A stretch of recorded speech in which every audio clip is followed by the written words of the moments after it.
John? How long after she came in before the police officer came in? Under an hour. Now, you've also got to imagine the cruiser arriving. Are the lights on?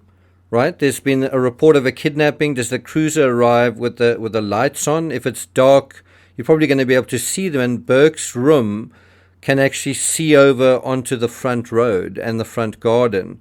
Would he not have noticed those lights? And how long would you lie in your room with the lights off, knowing that your parents are up and that the police are in your home? And just a very innocent question, wouldn't Burke want to know where his sister is and want to know from her what is going on? I got nightmares in my head, I fear.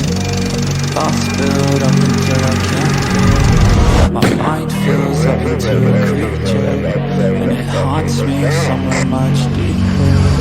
I got nightmares in my head, I fear. Hello and welcome to True Crime Rocket Science, the most authentic voice in true crime. And think about this from a child psychology perspective. We're about to go on holiday. I want to go on holiday. Are we going on holiday? Are we going to get into an aeroplane? This is quite exciting for a little boy, and then fly somewhere else. And this is going to be the beginning of our Christmas holiday. So after she left, what did you do? I just laid there and didn't really know what else to do. But it seems really odd to me that you're 9 years old and your mother comes in the room in seemingly the middle of the night because it's dark and says, "Where's my baby? Where's my baby?" And then runs out of the room and you just lay there. So John told Dr. Phil that he used the flashlight late at night to put Burke to bed, right? And so this is the transcript, Dr. Phil. And I think your dad had said he used the flashlight that night to put you to bed and then you snuck downstairs to play. Burke: yeah, I had some toy that I wanted to put together. I remember being downstairs after everyone was kind of in bed and wanting to get this thing out. Now, in my opinion, I don't think that he was trying to put some toy together. If he was playing with a toy, I think the most likely toy that he would have been playing with would be the Nintendo 64. I think the second candidate in terms of that would be the train set, and of course he was assembling that in his bedroom under the Christmas tree. Anyway, Dr. Phil goes on to say, did you use the flashlight so you wouldn't be seen? Quite an interesting question. Burke says, I don't remember. He doesn't say he didn't use the flashlight, just that he doesn't remember. He says, I just remember being downstairs. I remember this toy. And of course, that is where the flashlight was found, downstairs in the kitchen. And of course, there was a plate in the kitchen with Burke Ramsey's fingerprints on it. There were no fingerprints found, not even on the batteries inside the flashlight. And so this raises the question, whose flashlight was that in the kitchen? Was it Officer Reichenbach's? Was it John's flashlight? Or did it belong to the intruder? Or did it belong to someone else that we just have never, that has never been accounted for? And so in terms of, was it John's flashlight? This was how John responded to the question. John: and I don't know that that was my flashlight. The picture I saw, and I think I commented at the time, that's quite a good memory. I commented at the time when I saw that picture, was that one was very dirty. Again, quite a lot of attention to detail there. My flashlight, while it looked to be the same size, mine was clean, and my son gave it to me for a present. So that was the issue that I saw. It kind of looks like mine, but it's certainly filthy. Now, it's also quite interesting that type of flashlight John owns, this sort of mag light. It's the kind of thing that certain types of people might have. Someone who used to be in the Navy, it's almost like a military issue type flashlight. Also something that a scout might want to have as part of his sort of equipment if you, for example, went camping. It's a kind of a heavy-duty, durable, quality type flashlight, right? Now think about how John says that this isn't mine, right? So again, it's something that's found inside the Ramsey home, and then does it belong to the Ramseys or does it belong to somebody else? And so John's response is that it was dirty. Doesn't that sound like the way the Ramseys reacted to whether Patsy wrote the ransom note? Remember, that was now too messy and too untidy. Oh, you mean like not like the house? I mean, the kitchen was dirty. dirty plates were lying around. They were about to go to Michigan on holiday, and there's a bowl of pineapple lying on the counter. How long was that going to be lying out there? Now let's go back to Tom Haney talking to Patsy about this. Okay, when you got up, was it pitch black? Patsy Ramsey. John, I remember his bathroom right here had a light. Tom Haney. Okay, so it's shining somewhere down to here, but we are talking quite a distance. Patsy. Well, there is a hall light right here, I think.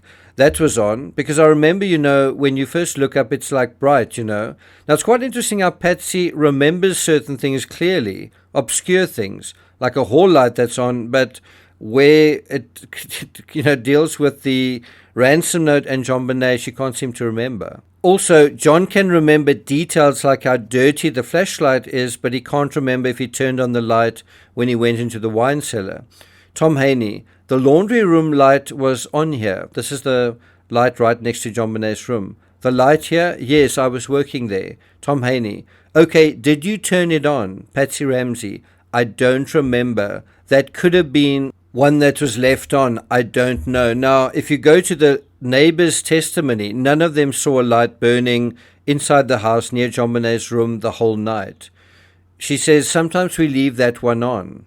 Tom Haney, sometimes you do. Patsy Ramsey nodding. Tom Haney, but you don't recall. As opposed to getting up and going out and saying, what's going on? And then a police officer comes in your room, which I assume is the first time in your entire life that a police officer has come in your room with a flashlight, looking around, and you still just stay in bed.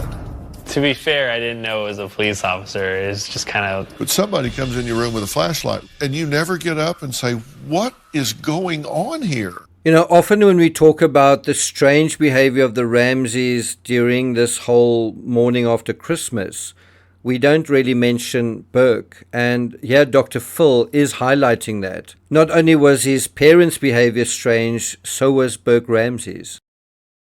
I'm not I guess part of me doesn't want to know what's going on. Critics would say you weren't curious because you already knew. He didn't have to get up and go check because he knew exactly what had happened. I was scared, I think. He says, I was scared, but then a moment before that he says, I was not the worried type. Were you curious? I'm not the worried type, I'm not the... The bottom line to all this is that Burke was an important witness, and his parents could have asked him for information regarding everything that was going on, and they didn't. And if I'm following this interview on Dr. Phil correctly, the first person that informs Burke that JONBENET is missing is actually a police officer. Or let me qualify that. The first person to ask Burke about what he knows about JONBENET is a police officer. Do you remember them asking you if you knew what happened to your sister? I told the guy, I was like, she's probably hiding somewhere. Did you check the whole house? Or maybe she's outside, or... Now let's review what we've spoken about. You find a ransom note. Do you pick it up? No. You find a ransom note in the dark. Do you turn on the light? No. You are made aware that JONBENET has been kidnapped. Do you really search for her? No. You might say, no, of course I did search for her. They went into a room and they went into Burke's room. But do you not search anywhere else? And the answer seems to be no. And so when does John ultimately search for his daughter? Well, only Officer Detective Linda Arndt asks him to. Who suggested for you to search the house? Linda Arndt. She said, take Fleet White with you and search the house, see if you notice anything out of the ordinary. And think about that. Why must an officer say to you, maybe you should look around your house and see if you notice anything? Does he mention when he's asked that question, well, there's a flashlight on the kitchen counter. It's quite dirty. I don't recognize it. Does he mention, even before doing the search, by the way, you know what, I noticed a broken window and an open broken window downstairs in the basement. Does he mention when we were in John Andrews' room, there was a backpack that doesn't belong to us? Does he shine a light on any of these things? Food for thought. I'm not going to take it further than that. We'll deal with part 5, the last analysis on this particular subject matter of the light, in terms of this question, did John turn on the light in the wine cellar before he saw JonBenet? What do you think? Also, let me know in the comments, do you think that flashlight in the kitchen was John's, the police officer Reichenbach's, the intruder's, or someone else's? Thank you for listening this far, and I'll see you guys next time.